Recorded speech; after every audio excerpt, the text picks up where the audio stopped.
Imagine a quiet continent with just over 26 million people. For decades, it focused on farming, mining, and tourism. But in the last few years, something extraordinary has been happening. Military budgets are soaring. New submarine programs costing hundreds of billions. Air bases expanding across the remote interior. Strategic alliances tightening with multiple world powers. And most of the world hasn't even noticed. Australia is quietly becoming the most strategically important military hub in the entire Southern Hemisphere. But the real question isn't what Australia is doing. It's why. And the answer involves geography, China's rise, and one of the largest military transformations any developed nation has undertaken in the 21st century. Let's break down what's actually happening and why it matters far beyond Australia's shores. Look at a map of the Indo-Pacific region. You'll immediately see something critical. Nearly 46% of global maritime trade passes through sea lanes in the Indian Ocean, while the broader Indo-Pacific accounts for approximately 90% of global seaborne trade. This region sits at the crossroads of the world's economy. The Indo-Pacific isn't just strategically important, it's economically dominant.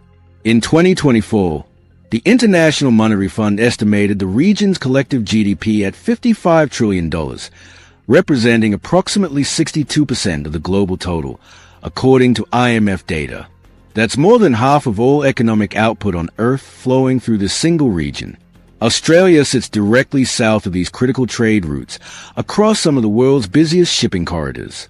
For decades, this was merely convenient geography for trade. But according to the Council on Foreign Relations and Defense analysts, as military tensions have risen in Asia, Australia's location has become strategically invaluable. It offers three advantages. First, it's far enough from major conflict zones to be difficult to attack. Second, it's close enough to critical shipping routes to project power across them. Third, it provides staging grounds operations across the entire Indo-Pacific.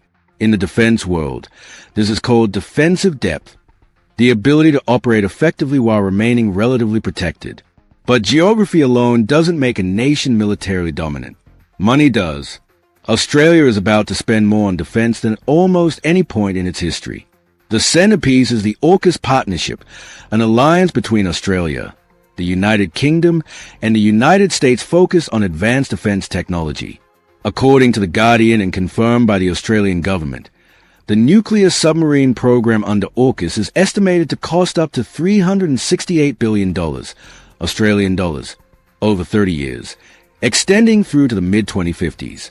To put that in perspective, that's approximately $12 billion per year for 3 decades. Australia will receive 3 Virginia-class nuclear-powered submarines in the early 2030s, with an option for 2 additional submarines, according to the U.S. Congress authorization from December 2023. The Australian Defence magazine reported that in the first 10 years alone, 2023 to 2032 to 33, the program will cost between $50 to $58 billion. But submarine spending is only part of the transformation. In 2024, the Australian government announced it would raise defence spending by an additional $628 million to boost weapons manufacturing and other military initiatives. The government has also committed to increasing defence spending from 2.02% of GDP to 2.4% of GDP within a decade. By 2033 to 2034, Australia's annual defence budget alone is projected to exceed 100 billion Australian dollars, according to Defence News. This spending isn't abstract, it's reshaping entire cities. Shipyards in Adelaide and Osborne are undergoing massive expansions. New manufacturing facilities are being constructed. Training programs are exploding. Neighborhoods are filling with engineers and defense specialists. Australia is building a defense industrial economy from the ground up. But submarines and shipyards aren't the most visible part of this transformation. The most striking change is happening in the outback. Deep in Australia's remote northern interior, military infrastructure is undergoing dramatic expansion. According to Reuters, July 2024, the United States military is significantly building up Australia's northern bases, with projects scheduled for construction in 2024 and 2025 making Northern Australia the top overseas location for U.S. Air Force and Navy operations. IAAF Base Tyndall, located near Catherine in the Northern Territory, is receiving a $355 million upgrade, as reported by the ABC January 2026. New purpose-built hangars and improved runways are being constructed. The Cocos Keeling Islands Airfield, located 2,100 kilometers into the Indian Ocean, is undergoing significant expansion. According to Australia's Department of Defence, construction commenced in late 2024, with all works forecast to be complete by early 2028.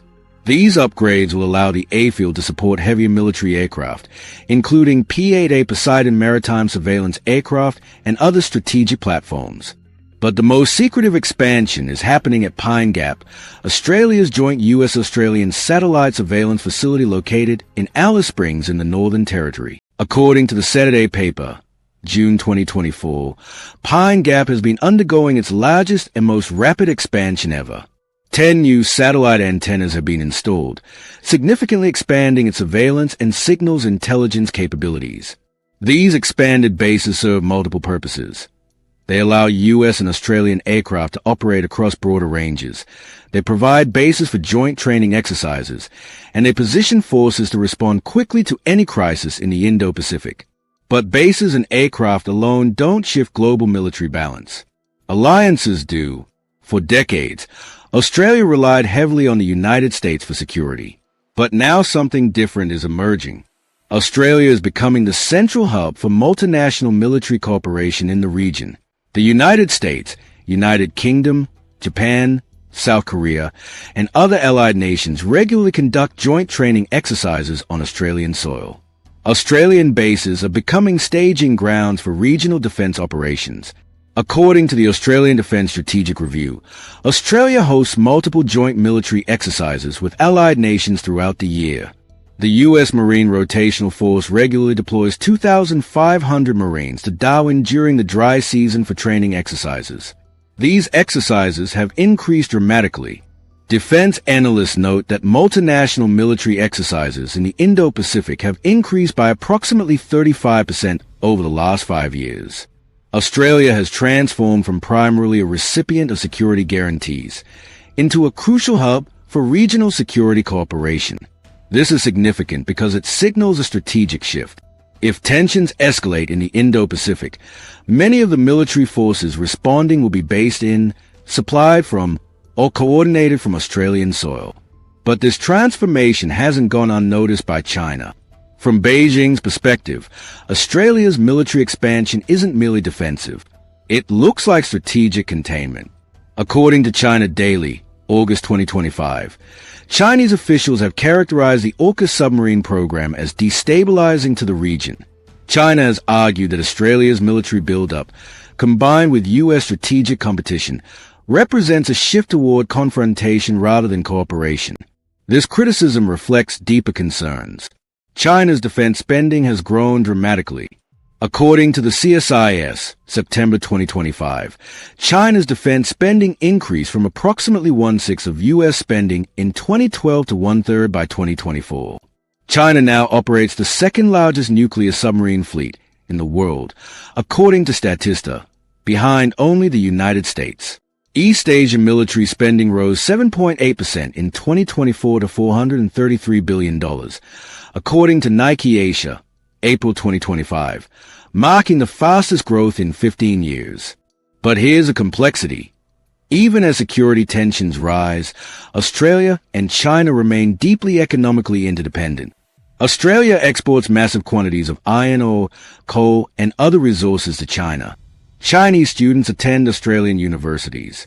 Trade relationships remain substantial despite political tensions. This creates a paradox. Australia is building military capabilities partly in response to China's rise, while simultaneously depending on China economically. It's a tension that will likely define the Indo-Pacific for decades.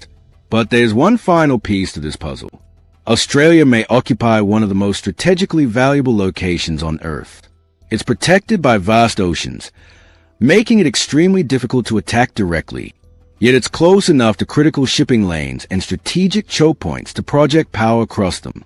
It provides access to Southeast Asia, East Asia, and Indian Ocean routes.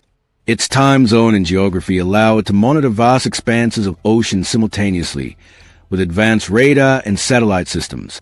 Its climate and geography allow construction of resilient, dispersed military facilities that can continue operating even if some are damaged.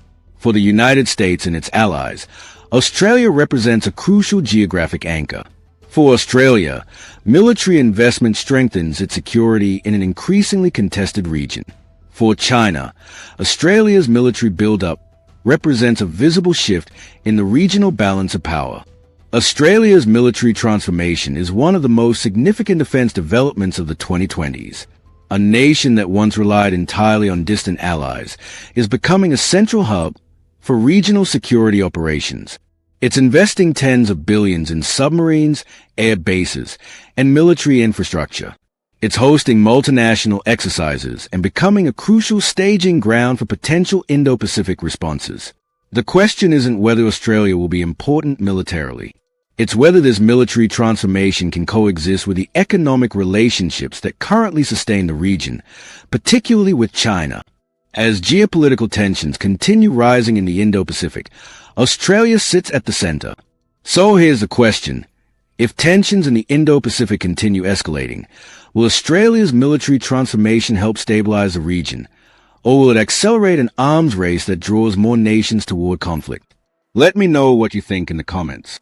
If you found this analysis valuable, if you want more investigations into how geography, military strategy, and economics are reshaping global power, subscribe and hit the notification bell. Next week, I'm diving into China's military expansion and how it's reshaping the entire Indo-Pacific balance. See you then.